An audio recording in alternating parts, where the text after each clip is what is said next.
So, welcome po sa ating kwentuhan session. Ako po si Sir Joma and andito ngayon si Sir Gian. So, ayan. So, very exciting ang topic natin ngayon dahil ang topic po natin ay medyo susugang konti doon, Sir Gian. Ayan po, ang 5 mindsets to succeed. No? So, si Sir Gian. Interesting, sir, no? Very interesting. Sakto yung last na week na topic natin, sir, di ba? About mothers to daughter ba yun? Tama. So, parang katusunod lang siya. Joke. Joke lang po, joke lang. Actually, medyo may disconnect po. No? Pasensya na po kayo dahil marami nga pong may sakit ngayon. So, yung naka-assign para sa topic ay hindi po siya available today. So, kaya ito po yung topic na napagdesisyonan ni Sir Gian. So, Sir Gian po ang lahat ng merong research pagdating dito sa topic natin for today na I think makikinabang naman ng madami. No? Yes, sir. Lalo na, sir, sa mga age siguro na nag-i-start, like mga age 20s to 30s, ganyan. Siguro maybe mga 30s and up. Mga hindi pa rin alam po paano mag-start o kung ano ba yung tamang mindset. Alright. Tama, dahil si Sir Gian po ang nagpili ng topic na ito. Bakit ito ang pinili mo? Siguro, sir, parang ito yung nasa current situation ko right now. Okay. Dahil nag-i-start ka, no? Doon sa journey mo. Alright. Parang meron pa mga dapat matutunan, mga learnings, gano'n.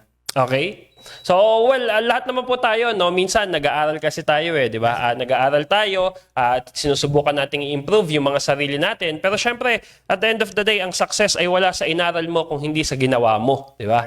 So, ang success ay more on execution, hindi lang yung plans, hindi lang yung mga knowledge na meron tayo. Okay? Pero syempre, bago yan lahat, ay mag-i-start lahat yan sa knowledge muna, di ba?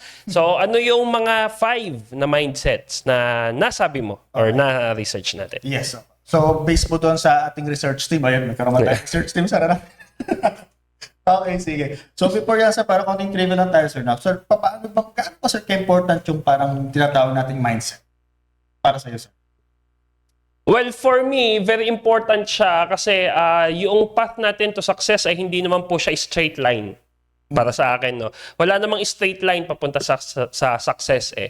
And ang mindset ay very important siya lalo sa atin dahil syempre, sabi nga nila, no, lahat ay nagsisimula sa thoughts, 'di ba? Lahat ay nagsisimula sa ideas na nagiging thoughts. So, kumbaga, yung yung frame mo ng mind mo ay doon magi-start hanggang mai-act out mo siya. Okay?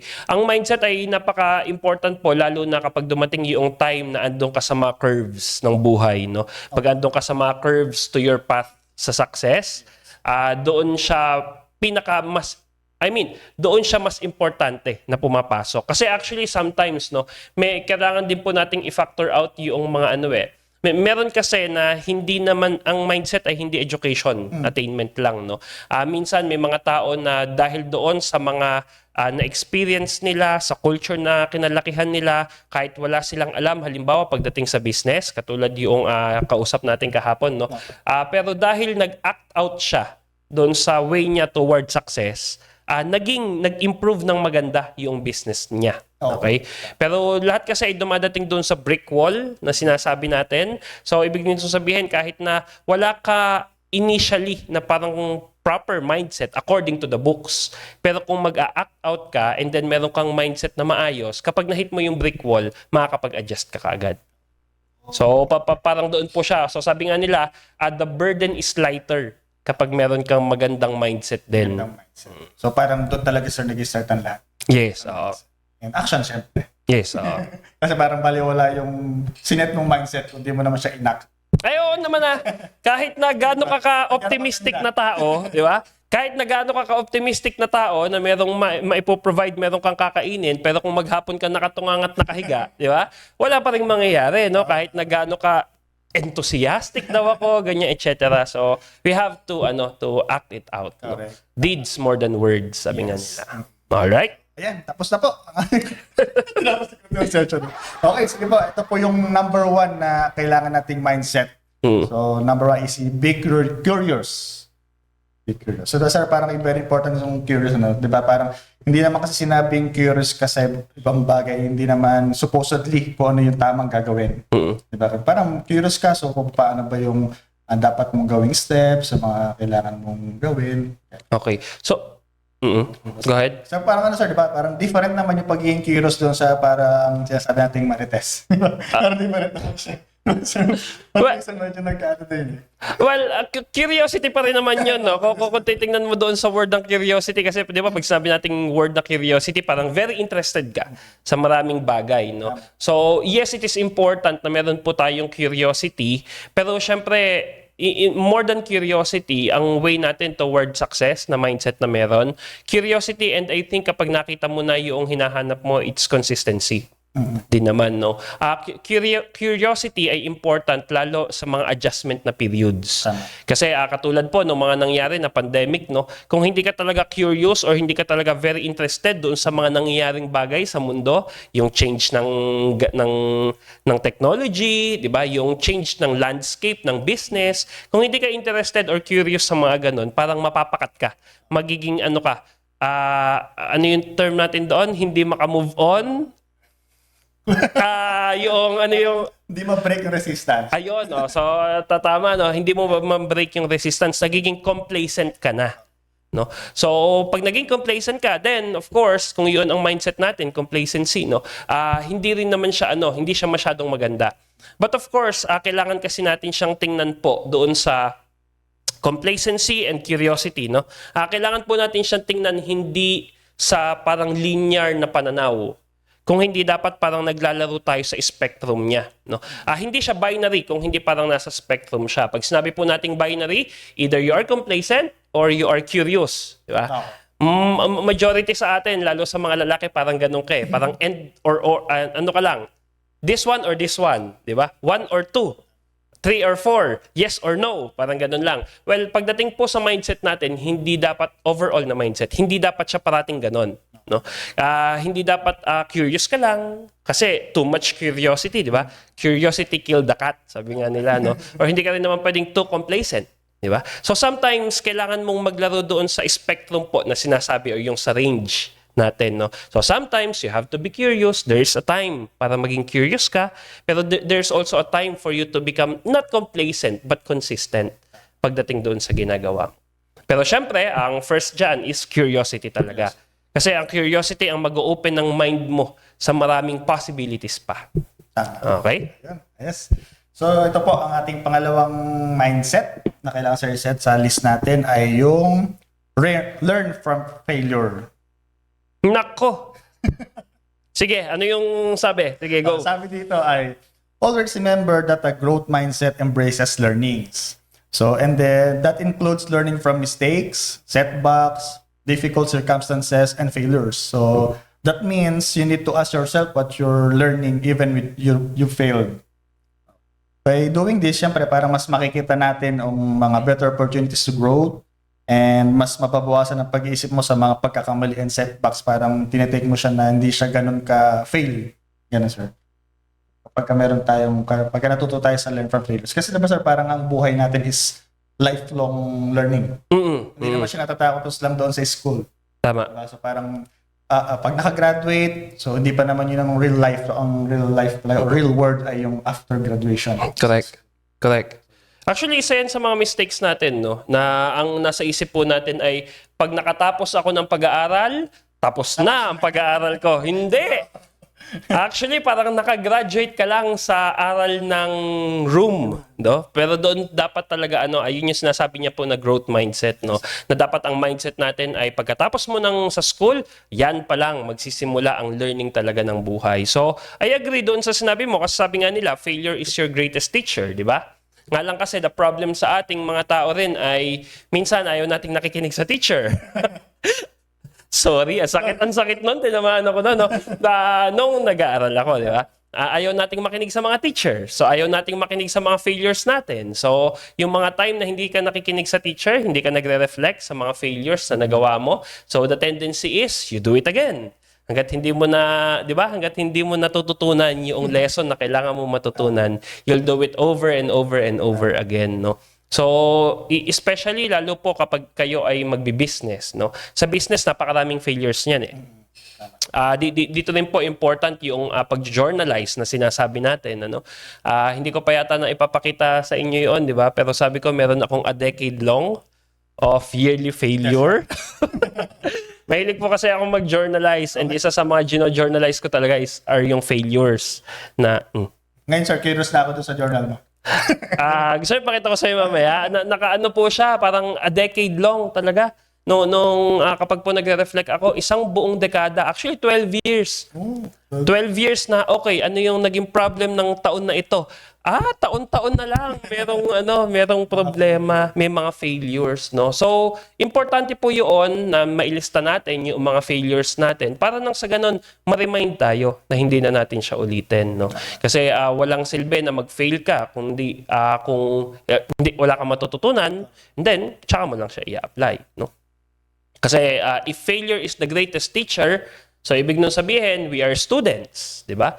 Ang sabi rin po, nakalimutan ko kung saan, Taoism yata yun, na when the student is ready, the teacher appears. Okay? So ibig nitong sabihin, kung dadaan sa buhay natin na napakalaki ng pagsubok, napakalaki ng mga challenges, kapag ready ka na to face bigger challenges, tsaka pa lang siya tsaka pa lang lilitaw yung teacher mo na yon, which is failure. So kailangan, kung meron man po kayong failure na pinagdadaanan ngayon, that means kailangan na ninyong tingnan kung bakit ka nag-fail doon so that we can learn from those failures. Yes, oo. So, syempre important yun. Para nung sa ganun, sabi ko kanina, para mas matanggap mo siya. Kasi ang stepping stone natin to success ay failures eh. Kahit na sino ang kausapin mo, sino ang tingnan mo, di ba? Sino ang panoorin mo, parati nilang sasabihin na kung walang failure, wala akong success. Doon talaga nag-start. Doon talaga nag-start. Okay? Ito sa ating research team. Sige. Tingin mo naman muna yung Sa patin.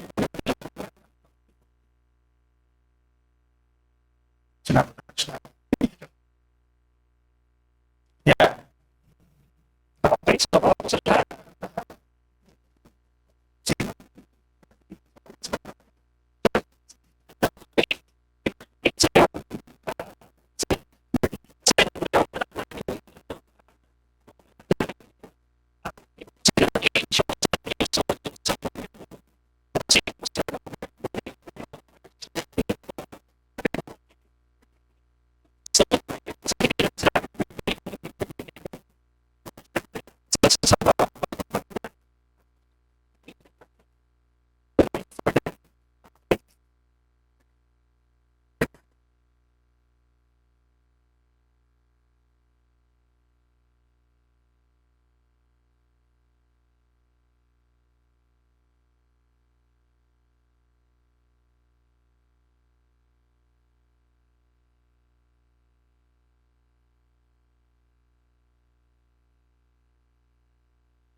So, hindi lang siya makakatulong para makagawa ng mas marami, but also it will boost your performance. So parang sa pagiging positive self-talk daw, sir, kailangan maging ka lang, maging totoo, maging real doon sa mo sa situation. Ganun. So parang para mas ma-focus, ma-boost yung performance. So dapat laging nasabi mo lang na sa sarili mo na you can do it. Kumbaga. Ganun. So yun siya, sir, yung based sa ating research. Okay. And also, katulad ng sinabi ko kanina, one of the ways para nang sa ganun ay clearly makausap mo yung sarili mo, okay, is through journalizing. Diba? Kasi with journalizing, may express mo yung sarili mo, a written expression noong sarili mo, and at the same time, parang andun ka na. Kinakausap mo na yung sarili mo through journalizing. So, kasi syempre, sabi nga nila, we can only control what we can control, tama? And a lot of us, especially sa time natin na with all the social media, etc., isa sa mga naging culture natin ay madali tayong maapektuhan. Madali tayong ma-hurt ng mga nangyayari sa paligid natin, di ba? Pero those are all external na mga sinasabi ng ibang tao sa atin or kung ano man yung nakalagay sa mga posts, etc. natin, di ba? Pero ang most important na words ay yung words na parang between your ears, sabi nga nila. So yung words na sinasabi between your ears, o as ears natin, ito lang naman po siya, di ba? So between the ears, ito yun. So ibig sabihin, pagdating sa mindset, ang pinaka-important na words ay yung mga words na nandoon sa sarili mo. Hindi yung words na andon sa labas ng ears. No? So it is very important lalo sa success. Kasi sa totohanan lang din naman, a lot of people sa umpisa ay sinasabi nila sa'yo na they want you to become successful. Pero kapag successful ka na, marami ng iba naman, di ba? Nag-iiba yung tone nila, no?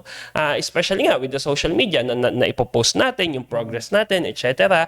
Parang a lot of people nasasabi lang nila na gusto ka nilang maging successful until maging successful ka na.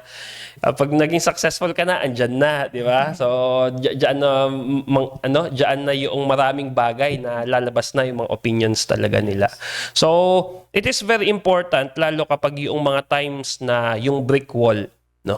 Positive self-talk ay minsan kasi madalas lalo sa isang entrepreneur's journey, ikaw lang naman yung kausap mo eh. Minsan dadating yung time na kapag mahirap na talaga yung sitwasyon ng buhay, ang kausap mo lang talaga at ang kakampi mo lang talaga ay yung sarili mo, di ba? Minsan, syempre, hindi natin po maiiwasan yan, no? Lalo sa entrepreneurship, no? Na syempre dito sa atin sa Pilipinas, sabi mo nga, lalo sa mga nagsisimula. Yung mga parents natin, maganda yung motivation nila, no? Sa kahit na gusto nila maging okay yung buhay natin, gusto nila maging stable ka, and malagpasan mo yung ginagawa nila. But a lot of times, lalo sa mga nag-i-start ng business, hindi gusto ng parents mo yung gagawin mong negosyo. Because sometimes it is too risky for them. Hindi ibig nung sabihin hindi ka nila mahal kapag hindi ka nila sinuportahan or kahit na sinuportahan ka nila. Ibig lang po noon sabihin ay very careful sila sa'yo kasi mahal ka nila. Okay? So minsan kahit na yung mga close na people sa'yo, parang ayaw nila na i-venture out mo yung bagay na vine-venture out mo for positive and negative na na dahilan nila. Positive na dahilan nila, ayaw ka nilang malugi, ayaw ka nilang masaktan, no? Negative, naiinggit sila sa'yo, di ba? So at the end of the day, kapag andun ka na sa wall na ikaw na lang, nagkaroon ng problema yung business or nag-i-struggle ka sa career mo, wala kang malapitan na kahit na sino, so yung sarili mo lang ang kakampi mo. Madalas po mangyari yan lalo sa isang buhay ng entrepreneur na minsan even your partner, hindi mo masabi. Diba? Yung mga worries mo. So, ikaw lang mismo yung kausap mo talaga. Ikaw lang mismo yung kakampi mo. Anyway, nung nagsimula ka ng negosyo, ikaw lang din naman ang nakaisip ng konsepto, di ba? So, yun po. Kaya napaka-important na meron tayong self-talk sa sarili natin. Saka sabi nga sir, di ba, parang pagkakausapin natin sarili natin, di naman yung pagiging crazy. Parang pagiging smart. Diba? Parang papalakasin mo yung sarili mo. Correct. Struggles. Kaya para sa yung additional sir kanina sa sinabi mo about success, so kaya parang very important din sa isang tao kung paano i-define yung success. Diba? At first.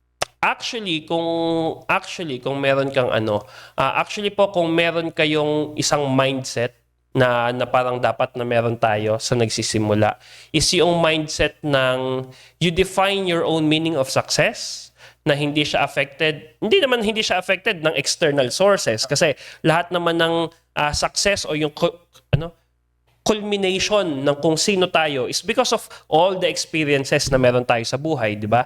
Pero when it comes to success, I think kung meron mang isang mindset lang out of lahat ng ito is you define your own meaning of success and then you stick to it. Correct. Napakahirap na magtatrabaho ka buong buhay mo, di ba? Nagpapakapagod ka, nagsasakripisyo ka, pero at the end of the line, yung success pala na dinefine mo o yung success na pinupush mo is success na dinefine ng iba. Na hindi mo dinefine, nakakapagod yun. Di ba? Kapag andun ka na sa tama, di ba? So yes, kung may mindset man na isa lang, ay tama yung sinabi mo. We should define our own meaning ng success and then we stick to it. Kasi yun yung sinasabi nila na sinasabi ko rin, di ba? Sabi ko nga dito sa atin, dadating yung panahon, it is no longer a question of who earns how much, di ba? Hindi na palakihan ng income yan, pero tanong na yan ng kung sino ang nabuhay ng may kabuluhan. And yung kabuluhan kasi ay makikita mo sa sarili mong sarili mo kasi yun hindi doon sa iba. No, yung word na kabuluhan. Ang kabuluhan ay ikaw. No? Yung definition mo, yung ikaw ang mismong may gawa. And yun, doon na tayo magva-vary. di ba? Parang usapan namin hindi ko alam, ikaw rin yata yun, na parang sinabi mo nung isang gabi na na bakit sir ganon? Parang may mga tao na ang yayaman na nila, ang dami na nilang na-achieve. They have the fame, power, wealth, etc. in the world na pwede mong i-imagine na pangarap lang po natin lahat. Pero bakit nagsusuicide pa rin sila? Di ba? No, isang gabi, no? Ikaw yan, yun. So, masama na po kasi pakiramdam ko nun. So, ayun, di ba? Well, hindi naman natin dinedegrade whatsoever. Pero, syempre, we have to learn. Sabi mo nga, di ba? We have to learn from our mistakes, or maybe we can learn from others' stories, no? So, sa mga story na yon, hindi natin alam kung bakit talaga, di ba? Pero, kaya important na ma-define natin yung kabuluhan ng buhay natin. O yung meaning ng success natin. Own success talaga, sir. Yep. Kasi parang minsan, sir, no, may mga tao na marirealize na nila isang bagay kapag nangyari na. Or lalo na pag nawala na sa kanila. Pag nawala na. Parang most of the time, sir, na ganun yung experience. That's why, kasi tao lang tayo, sir. Yes, exactly. And minsan kasi, even your own definition of success, ma-define mo siya ngayon. Pero once that you're there, you'll realize, hindi pala yun. Hindi pa pala.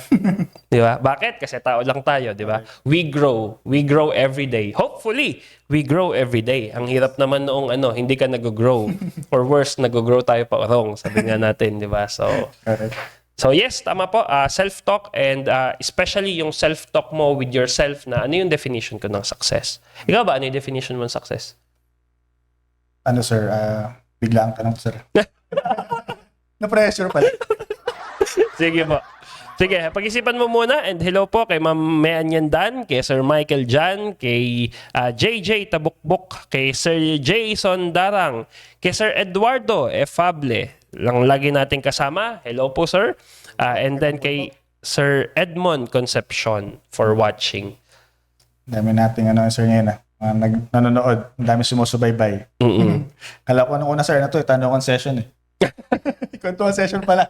Kwentuhan na ito. Sige, kwento. Ano ang definition mo ng success? Okay. So para saan, sir, ang definition ng success is, lang naman, freedom. Okay. Ano yung freedom? Broad nun Freedom saan? Sa time and financial freedom. Specifically. Okay, time and financial freedom. All right. Kasi parang sir, di ba?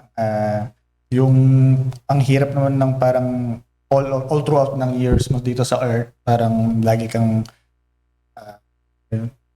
though parang hindi naman, sir, natin may iwasan mag-worry, di ba? Parang that's part of our life. May mga worry tayo every day or in any other day, pero yung mabawasan yung worry sa mga ganung bagay pagdating in the future, yan. Kaya nga parang ngayon, parang sulitin na as bata pa na trumabaho ka. And parang the future. Kasi di natin alam, sir, di ba? Di natin alam kung hanggang kailan ba tayo dito sa mundo. Kasi si God lang naman nakakaalam nun. So, ayun. So, parang yun yung isa sa mga own definition ko ng success. Alright. Karoon ng freedom sa time and financial. Alright. Malalim pong tao itong si kasama natin. Pero di natin alam, sir. Baka pwedeng mabago din. Okay. Pag na-reach na natin yan, the future. Alright. Okay. Sige po. Okay. Number 4? Number 4 po sa ating list na mindset ay practice self-compassion. Sabi dito ay ang self-compassion is about acknowledging mistakes and then forgiving yourself for them. So kapag natutunan natin to, makakatulong to let go and move on from mistakes. So para sa iyo, sir, ano pa ibig sabihin naman? O other meaning ng self-compassion? Well, self-compassion, self-love, di ba? Pero iba po kasi ang word na love sa compassion eh. Sa akin, sa definition ko ng compassion, it is something that should move you. Yung feeling ng compassion na yon should make you move. Kapag hindi ka nag-move out of that emotions or out of that compassion, that is not compassion. Yun kasi yung para sa akin na definition niya. Ito ay parang definition doon sa Nakalimutan ko na. Teka, definition ito na nasa Exodus eh. Sorry po The definition to na nasa Exodus eh. Yung nung dinefine si God doon na isa doon sa mga words na definition is compassion. Compassion is yung compassion na nakita mo. Ganito po ang compassion. Ang compassion is, halimbawa may nakita ka na naaawa ka doon sa sitwasyon na yon. Yung naramdaman mo na yon should make you move para nang sa ganon gawan siya ng paraan, gawan siya ng aksyon. Okay? Halimbawa, naaawa ka sa for example, merong isang someone na struggling, malapit sa'yo, someone na struggling, and then nakita mo na yung sitwasyon niya ay kailangan niya ng tulong pagdating doon sa business na tinatayo niya, halimbawa. Wala siyang masyadong alam pagdating doon sa business na tinatayo niya, and ikaw meron kang kakayahan, meron kang alam. If yun yung naramdaman mo, out of compassion, dapat tulungan mo siya. Parang that is compassion. Meron kang isang friend na namumroblema, meron siyang problema sa pamilya niya, meron siyang problema sa career niya, kahit na anong problema. If meron ka talagang compassion doon sa isang sa tao na yon, mag-o-offer ka ng help, at least to listen to them. That is compassion. Dapat meron siyang action. Hindi lang siya basta emotion. Dapat mag-move ka. Kasi doon sa definition ng compassion na yon, kaya nga andyan si Kristo, pinako siya sa krus, etc. No? That is out of God's compassion. Doon ko po nakuha yung meaning na yon. Kasi before, napakahirap i-define ng compassion na yan di ba? Parang for me, yun po yung naging definition ko ng compassion. So if sasabihin mo na self-compassion, ano yung sabi? Practice self-compassion, ibig nitong sabihin, kailangan muna meron kang self-talk. Di ba? Kailangan in-tune ka muna doon sa nararamdaman mo, doon sa reality na meron ka. No? And then out of that, ano yung pakiramdam mo ngayon sa sarili mo? If ang sarili mo ay nahihirapan, self-compassion is you act. Okay? If ngayon nag-i-struggle ka halimbawa sa finances, nag-i-struggle tayo sa finances, and then meron naman tayong kakayahan to move, di ba? Nag-i-struggle ka sa finances, kailangan ng pamilya mong panggatas, kailangan ng pamilya mo yung ganito. If compassionate ka talaga sa sarili mo and then to your family, you should move. Punta ka sa labas, trabaho ka, huwag kang magmukmuk doon sa loob. Huwag mong isip-isipin, pag ganito, ganyan. Walang self-pity. If may compassion ka, move. If may compassion ka, act. If may compassion ka, do. Yun po siya. That is self-compassion for me. No? Hindi po pwede yung nag-overthink ka. Na nakatulala ka na lang, inaano mo yung mga problema ng buhay, nalulugmok ka, nalulungkot ka sa sarili mo. That is not compassion. Compassion is you move para nang sa ganun, meron kang magawa doon sa problems man or kung ano man yun. Nabawasan naman na sir overthink ko. Kasi po, yung road to success, very important yun eh. No, na yung sinasabi natin kanina, brick wall, pagdating sa mga mindset. Kapag may brick wall, ano yung gagawin mo? Hindi mo alam ang gagawin? Move. Kung ano yung nandyan na pinresent sa hands mo na opportunity, pagtrabahuhan mo yan. Kahit na sabihin mo, mula doon sa kinasanayan mo, mag-go down ka pagdating sa activity, etc. Doesn't matter. Ang important is we move. Sabi nga hindi tayo puno para mag-stay lang sa isang lugar, di ba? We are people, we move, we act. Especially sir pagdating sa sa gustong lumaki income, for example. Kasi parang from the word itself, income, so parang come in. Ganun. So parang lang doon ay sa akin personal ko. Paano ka magkakaroon or paano mag-grow income mo kung yung hindi tumutugma yung mga ginagawa mo ngayon sa gusto mo mangyari. Tama. Parang gano'n. Kumbaga, yes, parang gawa ka ng gawa ngayon, pero hindi pa rin nag-increase yung income mo, baka kasi merong mali doon sa current na ginagawa, na merong dapat adjustments or dapat baguhin, mga gano'n. Tama. Tama. Tama yung sinabi mo. Kasi especially right now, teka, ano po muna tayo, issues ng napapanahon ngayon, kasi, kanina tinanong kita, what is success, di ba, pagdating sa'yo. I think, kung meron mang isang payo na pwede pong ibigay para for people na gustong mag-start doon sa success journey nila, is as simple as, paano maging successful? Be useful. That's it. Diba? Kasi a lot of us, especially right now, no, parang just take a responsibility. You take a responsibility, nandun ka na towards success. Mag-keep ka lang doon sa responsibility na yun. Kasi a lot of times and a lot of doon po sa mga panahon natin ngayon, no, ito ay self-reflection ko lang naman, no. A lot of us right now ay pinaglalaban yung ating mga karapatan, rights. Like gender equality. Gender equality rights, wala namang masama doon, no. Pero ang masama doon, sabi nga natin kanina, is spectrum. Walang masama na ipaglaban, walang masama na kahit na ano, as long as andong ka sa middle. But too much of it ay masama. Kasi it's like rights, responsibility. A lot of people gusto nilang pag-usapan yung mga karapatan nila, no? Pero if we will ask them, ano yung mga responsibilities na tinetake mo naman? Yung sinasabi natin na entitlement, di ba? Yung culture down ng entitlement right now, basically, yun yung summary niya. Bakit tayo entitled? We talk about rights. Puro karapatan mo na lang. Parang ilang karapatan ba ang kailangan nating mga tao, 'di ba? Yes, importante yung mga karapatang mabuhay, pero yung mga details ng ano yung he, she, they, etc., etc. Why not let's just ask ourselves na ano yung responsibility na tinetake mo? Not just your rights, but what are the responsibilities na tinetake mo? Kasi if we really want to become successful, simple lang eh. Just take a responsibility. Okay? Hindi natin alam yung gagawin ngayon, take on a responsibility. Find something that will make you useful. And then, yung sinasabi natin na yung contentment sa buhay, etc., find something useful and be good at it. I'm sure, later on, kapag nakita mo yun, may mga bagay na magsusunod-sunod toward your success. Agree ako dyan. Kaya pinawasa ko na sa magiging overthink. At na lang. Sa ano rin po, no, sa mga professions, no, hindi lang naman ito para sa business niya, no. Sa mga professions, sa mga jobs na meron tayo, bakit a lot of people right now ang nagrereklamo pagdating doon sa mga trabaho na meron sila, no? Bakit dapat ganito, dapat ganyan, di ba? Ang dami naghahanap, di ba? Kaya nga nagja-jump from one job to another, hindi daw makita yung fulfillment doon sa trabaho.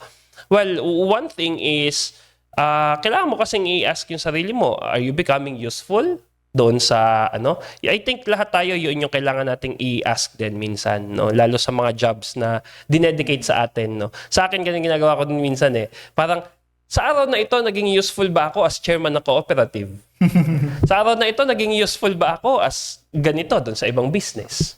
So parang if the answer is no, then hindi kasalanan ng pinagtatrabahuhan natin kung hindi kasalanan natin. Di ba? If hindi mo kasi gagawin yung something na useful ka, ano ang mangyayari? You will feel lesser than who you really are. Eh nga lang, ang problema, tinatamad kasi tayo. Nagpa-procrastinate ka. Talagang madali na kasing i-distract ang sarili ngayon, di ba? Mag-cellphone ka lang, matatapos na yung buhay mo, di ba? So parang let's ask, am I useful today? Di ba? Parang end of the day, was I useful today? Naging may gamit ba ako? Kasi kung meron, then good. Nagawa mo na yung dapat mong gawin sa araw na yun. Regardless, diba sir? Regardless, tama. Small things, big things. Correct, tama. Naging parang feeling mo, useful ka today. Correct. Yun naman ang pinaka-important. Correct. Ay, marami kasi ang pinag-uusapan natin, success ka agad. Correct. Di ba? Maging useful ka muna para mapunta ka doon sa success na gusto mo. Saka ma-reach din yung gustong income. Yes, correct. Target, kumbaga. Correct. Kasi diba sir, parang ngayon, kaya parang medyo nagiging entitlement a lot of people dahil siyempre, because of social media, daming, unlike before na hindi naman natin nakikita yung mga challenges or ano naman ginagawa ng ibang tao, di ba? So, parang, yun na sir, parang distraction. Sa malaking distraction talaga ngayon is yung social media. Correct. Kasi, gaya ng mga may napapanood ako sir sa YouTube, mga naging success billionaires na Filipino din. Parang, kasi sila, ng back age nila yung mga senior na din. So, parang yung mga ideas nila, before wala naman mga social medias. So, parang act lang sila ng act. So, hindi na nakikita yung mga ibang things. Naka-focus sila or consistent dun sa goal nila. Correct. Tama din. Mukhang ibang topic po ang social media in the future. Ibang kwentuhan siya. Alright, sige. So, last na po tayo. Any tips, sir? Wala na. Number 4. So, compassion. Wala naman na. Parang clear naman yun, sir. Kasi actually, lalim na nun eh. Hopefully may nakuha sila. Pa-comment naman po diyan kung meron kayong kung meron kayong nakuha dito sa session natin ngayon, kung may natutunan po tayo, and ano yung pinaka-important na sa tingin nyo ay mindset ng mga sinabi na natin para nang sa ganun makatulong for you to become successful. All right, and finally, kasi 'di ba, sir, parang itong mindset kasi na to, actually, dami. Daming mga mindset na pwedeng i-set talaga. Like fearless mindset. Na parang minsan yun yung nagiging hindrance, kumbaga. too much, you mean? Too much Parang na takot ka magsimula. yes, oo. Kaya parang kailangan maging fearless tayo Yes. sa mga gusto nating gawin. Well, sabi nga natin kanina, parang yung road toward success kasi is more action than mindset. At the end of the day, di ba? Tama. Kahit na, kasi napakadaming tamang mindset. Abundance mindset, huwag ka magkaroon ng poor mindset, dapat optimistic ka, dapat enthusiastic ka. Yes, you need to have courage. Yes, dapat parang meron kang justice, meron kang self-growth na, growth mindset. Dapat meron kang growth mindset, etc., di ba? Pero hindi naman yan about kung anong mindset ang alam natin. Tanungin natin, anong mindset yung ginagawa natin. Di ba? So, kasi nandun siya sa gawa. Wala siya sa ngawa, sabi. Sabi nga nila. Alright. So, sige sir, last na. Okay, last. Baka makat na tayo dito. Okay. Actually, sir, itong last, very relate ako dito. Okay. Sige sir. Kasi ito number 5 natin sa mindset is ask for help. Yan na. Kasi, sabi ay, you're not supposed to do it all. And human beings aren't meant to go solo all the time. So, there's a reason has their own unique skills and strengths. So, that's why it's important to understand your strengths and weaknesses. So, delegate where you can and get help when you're weak. So, yun. Sabi ko, sir, na actually, ito na-feel ko din before. Dahil, di ba, sir, laging parang go lang parang lahat. Gagawin mo yung work or yung mga dapat mong gawin. Ganun. So, parang kuminsan pala, kailangan mo rin mag-ask ng help. Kasi hindi naman lahat ng bagay kaya mong gawin. Di ba, sir? So, parang hindi natin siya kayang gawin ng mag-isa ka lang. Parang, sabi nga, sir, di ba? Lagi natin narinig, no man is An island. Yun. So, yun, sir. Parang relate ako dito. Kailangan minsan, kung gusto natin mag-succeed, kung naman yung gusto natin ma-reach in the future, so, ask for help. Kailangan din ng tulong talaga para ma-achieve. Kagaya sa atin, sir, di ba? Meron tayong mga communities, so, mga different communities na pwedeng makatulong sa mindset na meron tayo or tama doon sa ating behavior or character natin na fit sa atin. Correct, exactly. Actually, dito ano yung tawag doon? Guilty ako dito. Kasi, ewan ko ba, very hard for me to... This is important, no? This is important po na hindi lang kasi sa business, no? Sa business din. Kaya po nila sinabi na your network is your net worth. Kasi hindi mo talaga malalaman kung ano yung kung saan ka dadali ng buhay kung tutuusin or ng journey mo toward success. Minsan, kahit na the past weeks, I realized na kahit na yung mga mayayaman talaga, there are times na down times and then they really need help. Hindi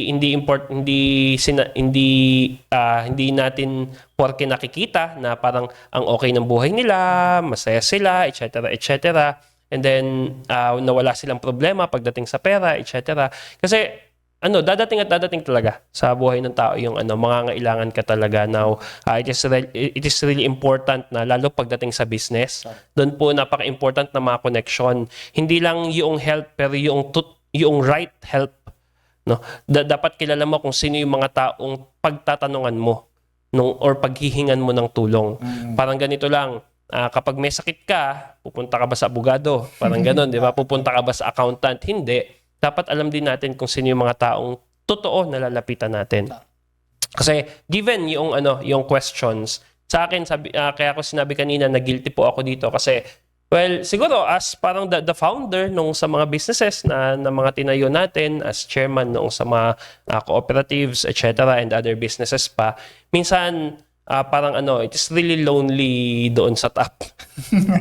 Parang if you are the source of the inspiration, source ng information, etc., source ng planning, then parang napakakonti ng mga tao na po pwede mong pagtanungan. So doon po important yung yung variety ng buhay. Mali yung mali yung before, kasi the mindset is if gusto mong maging negosyante, paikutan mo yung sarili mo ng puro negosyante. That is true. Pero not all the time. Kasi hindi lang naman puro negosyo ang buhay. So meron tayong, you have your spiritual aspect ng buhay, you have your friends, you have your family, you have other communities na po pwede mong pagsalihan. Kasi doon ko rin nakita na for example, before, I am reading lots of business books. Kasi nasa business books ako. Nasa business po ako nung nag-i-start. Pero alam mo, right now, I'm reading a lot of things na hindi siya more on business, pero mas marami kong nakukuha doon pagdating sa business kaysa sa mga business books talaga. True, totoo, no? If magbabasa po kayo ng philosophy, psychology, how to read, how to write, or kahit na na meron diyan, and then with self-reflection, yung self-talk na sinasabi mo kanina, mas marami kang matututunan doon kaysa sa mga matututunan mo sa mga business books. So parang amazing. Sir, no? Yes. Kasi kaya doon important yung variety ng buhay. Kasi hindi lang naman porke meron kang problema sa negosyo, halimbawa, ay parang doon ka na sa, parang directly, ang ultimate ay yung sa, doon sa, parang business person na nakapalibot sa'yo. Minsan kasi merong mga underlying problems na meron tayo. Yes, merong problem sa business, pero noon pala hindi business ang problem. Sa other things pala. More spiritual pala yung problem. So, if meron kang variety ng mga tao na nakapalibot sa'yo, hindi lang naman di ba? Hindi lang naman puro numero ang negosyo. Di ba? So, pwede kang magtanong about how to handle people. Okay, sa ibang tao naman. Di ba? Paano i-improve yung overall na performance, paano i-improve yung overall na culture, yung overall na ambience ng buong ng buong team or ng buong negosyo mo, yung buong office mo. Pwedeng hindi mo naman yan kuhanin sa negosyante. Pwede mong kuhanin yan sa ibang bagay o sa ibang tao, type ng tao. Specialized dun sa na yun, sir. Yes, oo. So, yes. So, doon important yung self-help. Self-help. Ay, yung asking, not self-help, asking for help. And being open to asking help. Kasi rin yan humility rin yan. Humility kasi minsan na kailangan maging humble ka to admit that you need help, and more humble to seek for help. Kasi, di ba sir, parang ngayon lahat naman tayo may mga weaknesses. So, parang sir, parang being part as being humble, so talaga kailangan siya. Alam natin kung ano yung weakness natin. So to ask for help sa mga I mean doon sa communities or environment na meron ka. Tama. Kaya lang sir, minsan kasi sir, parang ang hirap no? Humanap ng right person na mapagtatanungan mo din. Well, oo. At syempre, mahirap humanap rin naman ng mga tamang tao ngayon, di ba? Tsaka yung mga totoong tao, di ba? Medyo mahirap din yan. You really need to spend a lot of time looking for them, no? Kaya nga biyaya yan. Yung kung makakahanap tayo ng mga taong mapagkakatiwalaan mo talaga, then biyayang malaki yan. Okay? So, that's it. Para po sa mga nanonood sa atin, pwede naman po bang pa-comment kung ano ang pinakatingin nyo ay natutunan, or yung ano po yung mindset na diniscuss natin na tingin nyo ay very helpful para po sa inyong current na situation. So last shout out po kay Ma'am Vicky Galang, kay Sir Harvey De Jesus, at kay John Best Henrich. Ganda ng pangalan ni Sir. Magandang buhay, Manager Harvey. Parang si Sister Vicky yata ito. No? Yes sir, po, Sister Vicky yan. Oo nga. So, BCBP. Okay. Si Sister Daisy Sinshoko. Okay. Alright. So, I hope marami pong natutunan ngayon sa topic natin ngayon sa ating kwentuhan session. So, siguro sir, no? Okay na. Comment na lang po yun. Baka mayroon pa po kayong ibang idea or mga ibang mindset na hindi natin nabanggit. So, habang nakikinig tayo or napapanood natin to, merong pumasok na insight sa atin. So, pwede rin po natin siyang i-share para mas marami tayong matulungan pa pagdating sa mga mindset o right mindset para tayo maging succeed. So, yun lang po. I hope marami po tayong nakuha na insights from our chairman ng cooperative. Ang road to success po, minsan kahit na meron kang sakit, kailangan mo siyang i-push. Just pray for strength para dyan. Okay, so get well soon kay Ma'am JD, kay Sir Eric, get well soon. Kay Sir EJ din, medyo after nito, aalis na siya. No? Masama rin ang pakiramdam. Kay Sir MJ, get well soon. Get well soon. Kung nasaan ka man, get well soon. Get well soon. Okay, so maraming salamat po sa lahat ng mga nakinig sa atin sa kwentuhan session natin na ito. Next week, magkita-kita po ulit tayo every Wednesday ng lunchtime. No? So habang kayo ay kumakain, kami ay dumadal dito sa kung ano-ano man. So maraming salamat po. We hope na nakatulong po kahit papaano yung mga insights and experience na i-share natin sa inyo dito. Dahil ang goal po natin sa ating kooperatiba ay magkatulong-tulungan po tayo toward doon sa prosperity na hangad nating lahat. Dahil ang vision nga po, mission natin sa iPro Cooperative is to move Filipino lives to prosperity. Correct. Kaya't wag po natin kalilimutan na ang kasaganaan ng buhay ay napagtutulungan. Maraming salamat po. Bye-bye po.